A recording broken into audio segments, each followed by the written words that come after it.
Éternuer, un réflexe, et on le fait parfois en fermant la bouche ou en se pinçant le nez par souci de discrétion. Pourtant, se retenir d'éternuer est dangereux pour la santé.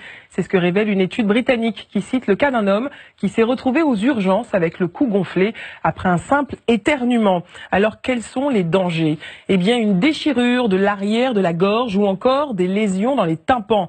Voilà ce qui peut arriver à ceux qui tentent de bloquer leur éternuement en se bouchant le nez et la bouche. C'est la pression de l'air contenu dans notre organisme qui provoque ces effets. Cet air, resté emprisonné dans la poitrine, peut également déclencher jusqu'à un décollement des poumons, voire, dans des cas très rares, une rupture d'anévrisme, c'est-à-dire une hémorragie interne. Alors à quoi sert d'éternuer? Eh bien l'éternuement a une fonction simple, nettoyer le nez de tous les intrus qui s'y trouvent.